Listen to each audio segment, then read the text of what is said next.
What's up, ladies and gentlemen? It's Brendan and I'm BManX45 and we're coming at you with another video. We have our next deck profile for the BT22 format.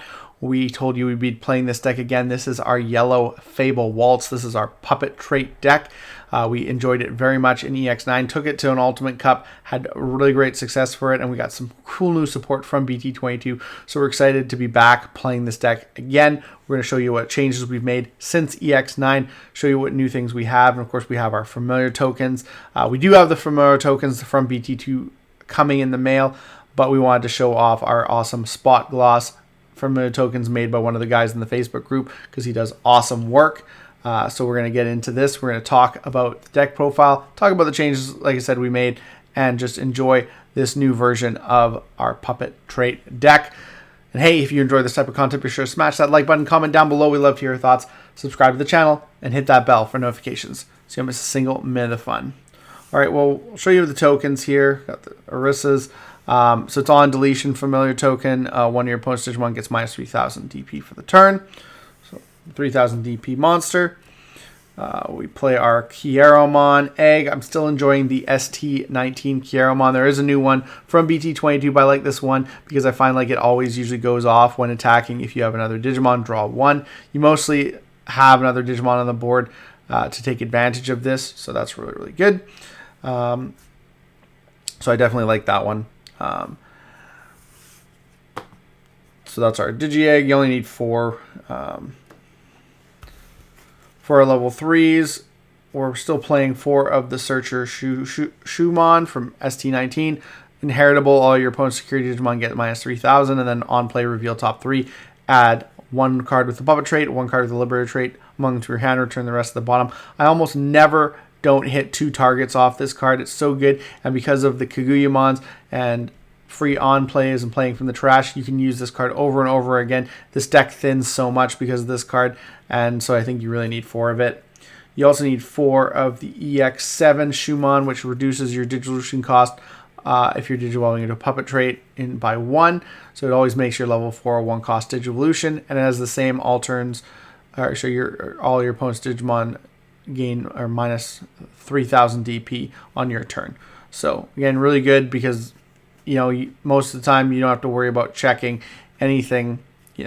Mostly anything over 15 is the one you might crash at 15, but if you have a DP boost or alliance, you're fine.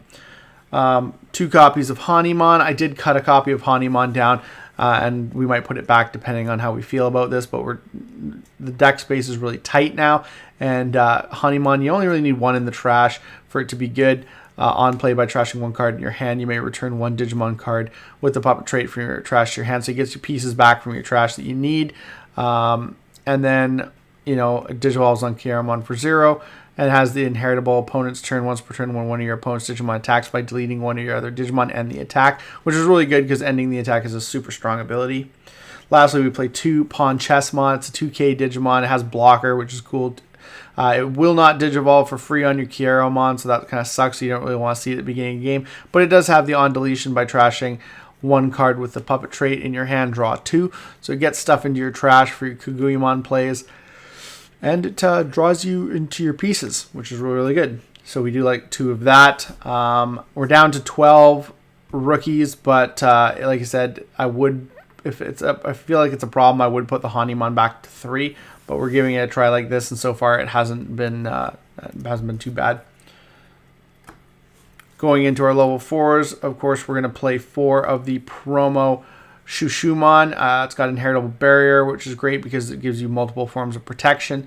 It's got security. At the end of battle, you can play this card without paying the cost. And then on play, when Digivolving, play a familiar token from your hand, which is really, really good. Helps set you up for Kaguyamon plays. Let's play 2 of the Shumon from EX7, which if you have 1 or fewer tamers, you may play an Orissa for free when Digivolving. Also has the same, your turn, all your opponent's security Digimon gains minus 3,000 DP. Play 2 copies of Kokeshimon still, Digivolves from a puppet trait for 2, cost 2. When Digivolving on deletion by trashing 1 card in your hand, one of your opponent's Digimon gets minus 4,000 DP for the turn. This can be really helpful against floodgates as well as getting up there with the EX7 Centralmon, you can get up, if it attacks them multiple times, and plus deleting a token, you can potentially get up to 13k, so you can delete something that's big, so that's kind of nice. It also has the same inheritable as Hanimon, on your opponent's turn, you can end their attack by deleting one of your Digimon on the field, so it's really good. And then lastly, I play one Namakamon. I hate pronouncing that guy's name. It's just there because you can play level 4 for free from your trash off the Kaguyamon, and then you can use this on-play ability. So if you have 3 or more security, until the end of your opponent's turn, one of your Digimon can't have its DP reduced by your opponent's effects and isn't affected by digital effects. And then if you have 3 or fewer, one of your Digimon gains block or reboot. And if you have 3 exactly, you gain both of these abilities, so that's really, really good.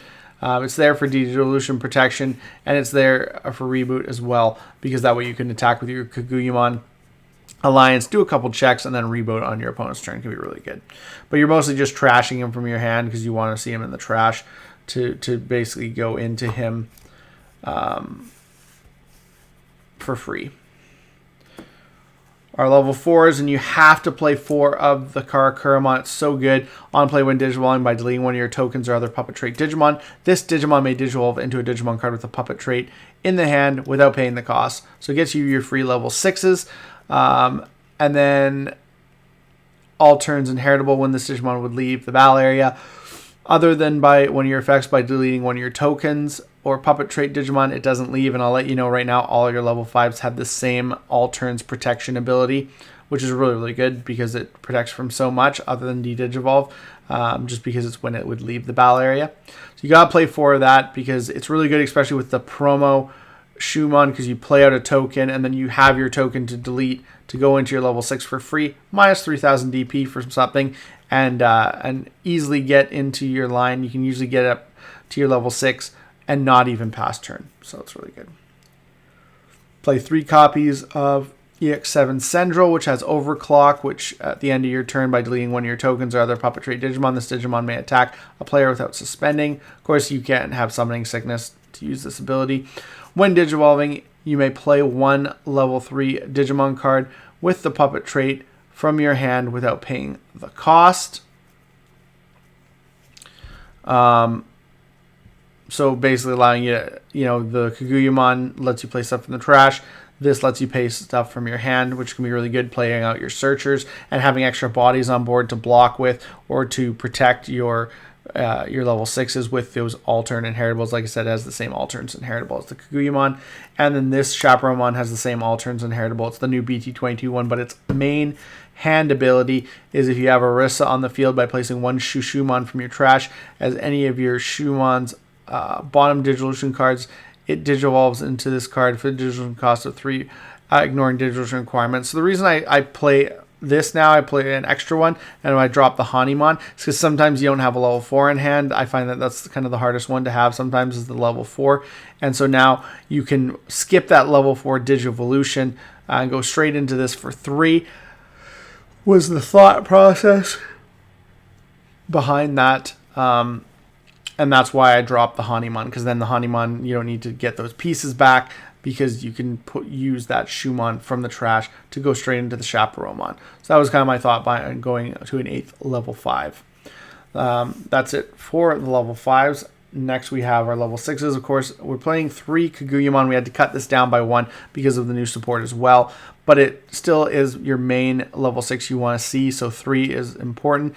Digivolve on a puppet for 3. All turns, all of your tokens and puppet trait Digimon gain Alliance and Blocker. All turns once per turn. When your other Digimon are deleted, delete one of your opponent's Digimon with the lowest level. And then end of your turn, once per turn, you may play 1 level 4 lower puppet trait Digimon card from your trash without paying the card. So it's really good because you can alliance with it. You can then, if one of your tokens used to protect it, you can then delete something on your opponent's board, as well as during their turn as well. You can use the protection, and you can use Overclock. When you use Overclock to delete something with another Digimon with Overclock, you can use this ability to delete something too. So it takes care of a lot of threats, and it's really hard to get over. Play 2 copies of Sendromon from EX7, has Overclock. Start of your main phase, when Digivolving, you can play a familiar token, and then when attacking, one of your opponent's Digimon gets minus 6,000 DPU the turn, and that's not once per turn. Of course, it's 4 costs to Digivolve into, so it's expensive.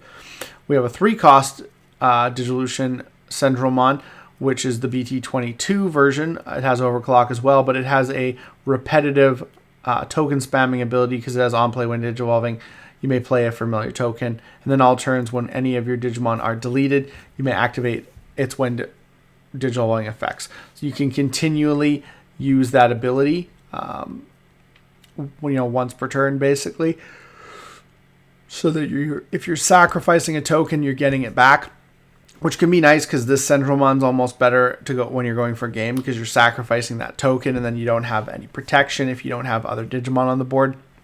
Whereas this one, you use that for the overclock, you get it back, and then when on your opponent's turn, if you use it for protection, you get it back. So very, very good, and I do like that.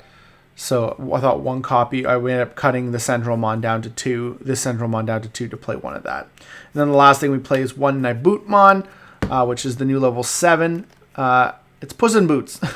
And while you have Arisa Kinosaki in hand, your Chaperonemon can Digivolve into it for cost 6 or cost 4 on a level 6.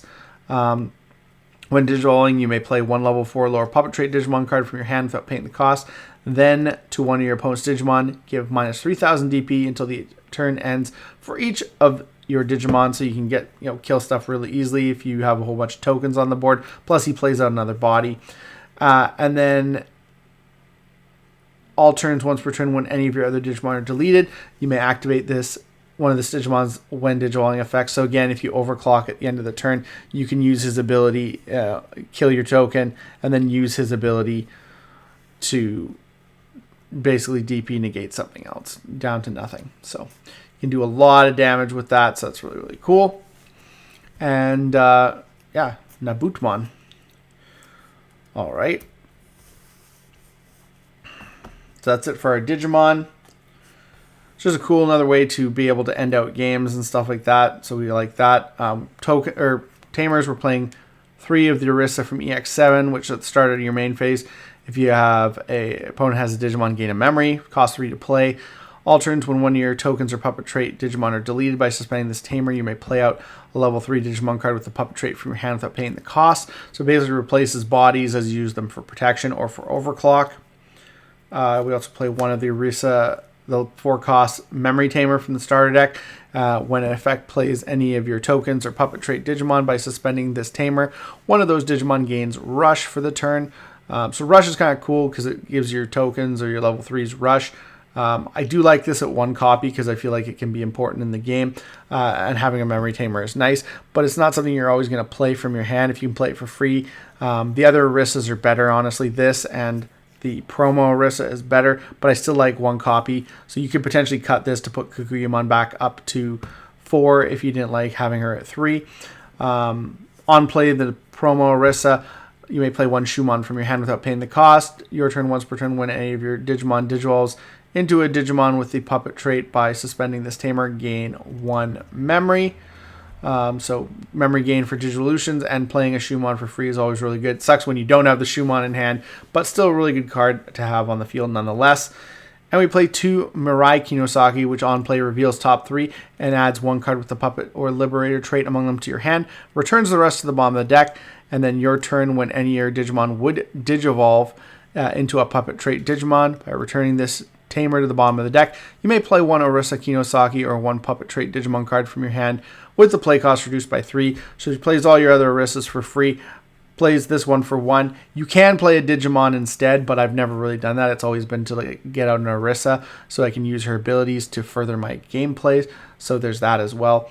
But really great card. You need 2 of it, and just helps you get your pieces and put your tamers on the board when you need them. So I like that as my tamer lineup. It's been working really well. Lastly, for options, we're playing 3 copies of physical training because being able to go into your level 4s or for 0 or go into your level, your Karakuramon for 1 is really good. We play 1 Yellow Scramble because that's also really good. Sets up some pretty good plays and, again, goes into those Digivolutions for a lot cheaper. And then we also play 2 copies of the new unique emblem Fable Waltz from BT22. We took out the Vortex Resonances, which are actually really good as well, but we wanted to play this one.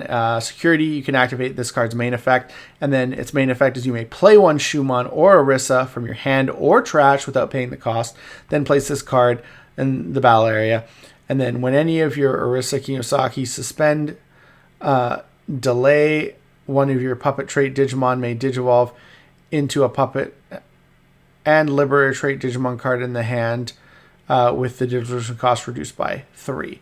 So you can go into your Nabutmon for, 3 instead of 6 off of Chaperonemon or 1 off of another thing, or you can go into one of your megas for cheaper, like your Centralmon can go into for 1. So I do like this. I think it's a really great card.